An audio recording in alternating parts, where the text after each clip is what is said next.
Hello everyone, it's Laurie from Cook Scrap Craft, and today it's time for Off the Board with Pineapple Papers. The last Wednesday of every month, a group of scrapbookers takes inspiration from our Pinterest boards and turns that inspiration into a scrapbook layout. So this is my inspiration in the upper left corner. It's actually, I want to say it's an 8.5 by 11 horizontal layout, which is not something that you see very often. And I probably haven't seen it since pinning this pin like when I first got Pinterest a million years ago. So this was actually the second pin in my Scrapbook Cards Pinterest board. So I'm going deep. I'm diving deep for all of these off the boards now, because my goal is to do every pin in my Scrapbook Cards Pinterest board. And if you want to see other pins that I have in there, I'll have that linked below.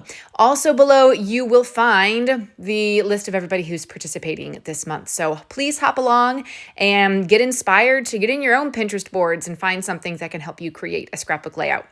So what I liked from the original layout here, and I don't remember who it's by, I should have looked that up before I did this voiceover, but what I liked was the black background with the pink pattern paper in the center. So I'm making this 12 by 12. I've got black cardstock behind the pink paper. The black cardstock is Recollections from Michaels, and the pink cardstock is actually from Doodlebug. And then there's one photo. I also am going to do one photo, but I'm not doing it on the horizontal. My photo is vertical, so I'm going to flip this layout on its side. I'm going to rotate it. And so where you see there's like a top piece in the original layout that looks like a doily, I am putting that on the right side instead of on the top. So instead of a doily, I used a half a circle of orange pattern paper that I cut for something else. It was actually a mistake, but I left it out on my desk because I was like, I could still use this for something, and here you go. I used the non-mistake portion on this layout. And then I also have a bunch of random paper strips and paper chunks left over from other layouts laying on my desk. It's quite a mess. And so I'm just going to take some of that and layer it up behind the 4x6 photo. Actually, I think I cut the photo down. I don't think I left it 4x6. I think I cut it down to 3.5 by 5, but obviously if you're doing this, you could keep it 4x6. You could even do two smaller photos stacked on top of each other, two horizontal photos stacked on top of each other. Or if you have smaller vertical photos, you could do them side by side and keep the original layout in its regular form. And again, you could keep this 8.5 by 11. I'm sure there's a way to cut it down if you're doing like 6x6 or a traveler's notebook style, but I always scrapbook 12 by 12 for the most part. So that's what I'm doing here. Layering up a bunch of these pattern papers. There's another mistake circle. I have a lot of trouble with my Creative Memories circle cutting system when I'm using the red blade. It's like there are these notches on the blade that are supposed to fit into the grooves of the circle stencil. And for some reason, the red one never fits properly. The green and the blue, I don't have problems with, but the red one, oh my God. So the little smaller orange circle was another mistake, and I just, hid the mistakey part underneath all of the papers, and so it looks like it's peeking out. The camera that I just cut half of it off of, that is from a Vicki Boutin collection. I feel like you were supposed to make some sort of like D-ring little like mini album or something with it, but I just cut the white space off. It like folded up, so I guess you could put something inside of it. You could probably have used it as a shaker pocket. I should have thought of that, but I cut the white piece off and it looks like a tag, so I'm like, I can just use that white piece as a tag for something else, like maybe just some journaling on it. And then I have a Hello Today sticker from Simple Stories that I'm going to throw down as well. I really liked the hexagons on this layout. So I broke out my hexagon punch and I looked at the original layout and I said, it looks like they did 2 hexagons out of 3 different pattern papers. So I'm trying to sort of mimic that. I don't get the exact design, but I did pick 3 pattern papers. I cut 2 hexagons, or I punched two hexagons out of each one. And now I'm just kind of figuring out the best placement based on the space that I have on my layout. So I didn't really like seeing through the camera because where I wanted to place it, you were kind of seeing the layers of paper behind. So I'm going to put one of the hexagons behind the camera, and the camera is going to be popped up on foam squares.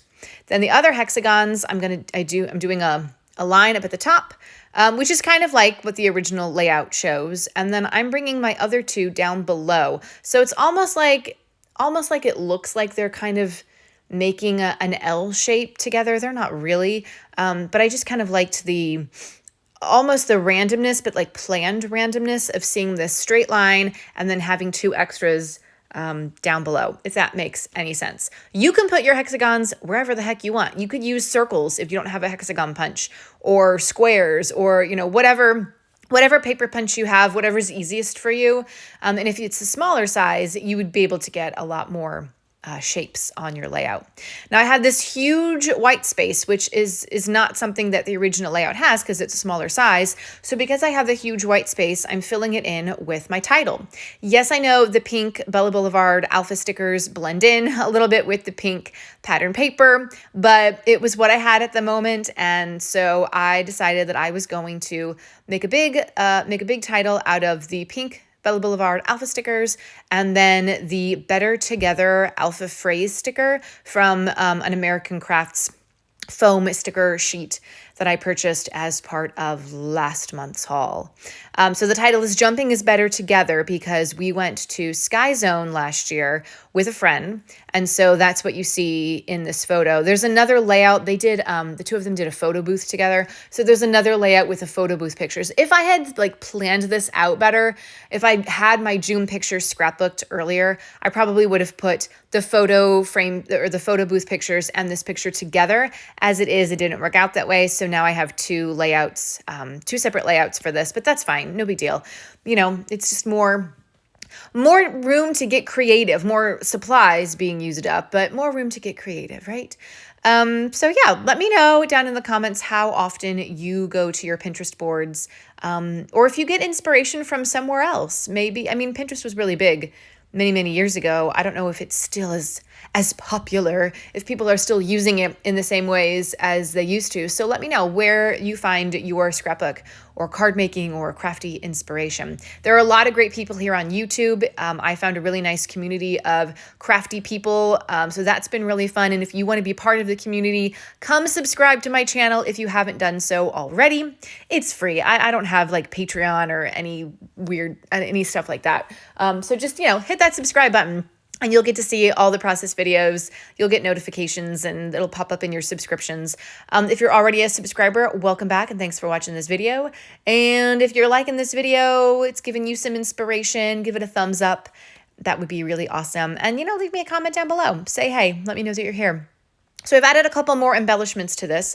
A sticker from Echo Park, some little heart stickers. What I like about the Bella Boulevard alphas is that it's not just the alphas. Occasionally they throw in and Doodlebug does this too. Occasionally they throw in hearts or little asterisks, things like that you could use as part of a title, or you could just use the stickers as regular embellishments. I'm adding in a couple extra phrase stickers, and I added in another sticker, I think from a Simple Stories sticker book, on top of the camera. I'm just trying to add a few extra pieces because I do have so much space on this layout since I'm doing it 12 by 12 instead of 8.5 by 11. So, and I love embellishing. I love making embellishment clusters. So just trying to kind of figure out the best placement for things. I thought about using that sticker, that banner sticker, to do the titling. And here's a fun thing. The banner sticker I didn't really like because it was going to cover up the hexagon. So I'm like, well, I'll just do the journaling somewhere else. So what I was trying to do was I was trying to use my white jelly roll pen, and it wasn't really working that well. And I was trying to test this orange marker out on the pink. That wasn't going to show up. So I wrote with an orange marker on the little circle. And then I was like, oh, look, this sticker book has a journaling sticker spot that would have gone perfectly there, and it'll cover up where I tried to do some journaling, but then that would be a good spot to do the journaling.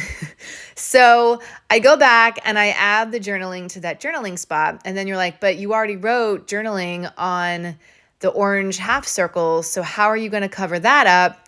Don't worry, I find another big sticker from that American Craft sticker thing, and I just add that on because, you know, there are no mistakes in scrapbooking. Everything is fixable. I wish my daughter would be able to learn that a little bit more, that there are no mistakes. You can always figure out a solution. There's always a solution. So thanks so much for watching this video. I hope that you enjoyed it, that it was inspiring for you, and that you come back next time for more scrapbook process videos. See you later. Bye.